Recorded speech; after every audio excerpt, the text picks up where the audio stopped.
I was out here just kind of piddling again. Not any real productive work, but looking at this old fence and getting some of these nails out of it. Tell you, we've got a mess around us, don't we?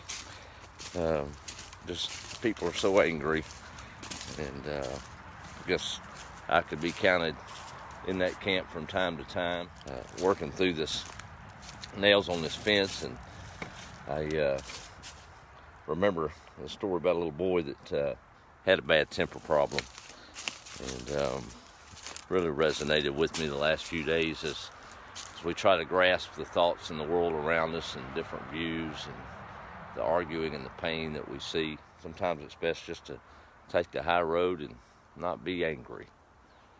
The little boy had a bad temper problem, so bad so that his dad had to kind of intervene and said, you know, son, I'll tell you what I want you to do. Every time you lose your temper, here's a bag of nails. I want you to go out to an old fence and drive a nail in it and calm down.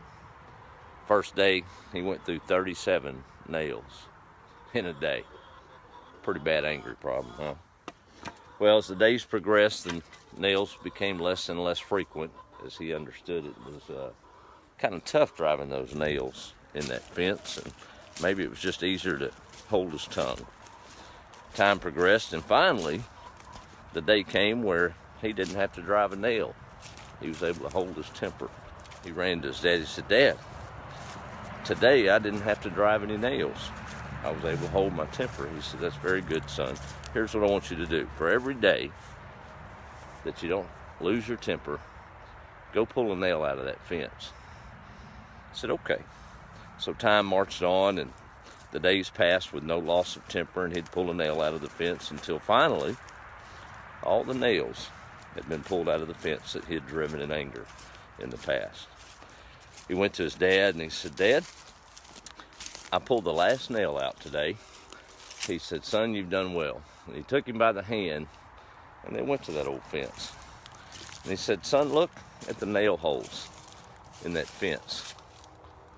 He said, that fence will never be the same again. The nail has been taken out. That hole of anger, that scar, still there. You can stab a man and repeatedly, and if he lives, he'll still have that scar, even if you say you're sorry. The son understood how much that words matter.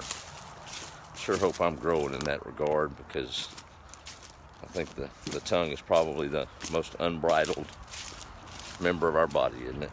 And it does so much damage. Even in written text on Facebook. I've learned that the hard way over my life, but maybe I'm getting there. So as we see things maybe collapse in our own worlds or our government or different moral issues, maybe we should just learn to, you can be upset. Live your life in more of a quiet example and just affect the ones around you. I think that's what I'm going to try to do a lot better of, because there's a lot of holes in this old fence out here. I'm sure every nail served a purpose at one point, but when you look at it that way, it's a whole different ball game, isn't it? Let's think about the nails we're putting in the fence, right? We don't need to leave any more scars than what's happening already. I think the media and the fringes take care of that enough for us, right? Be kind and maybe temper the argument with some reason and love. That's the only way you're going to win it anyway, isn't it? Y'all have a good night and be the light.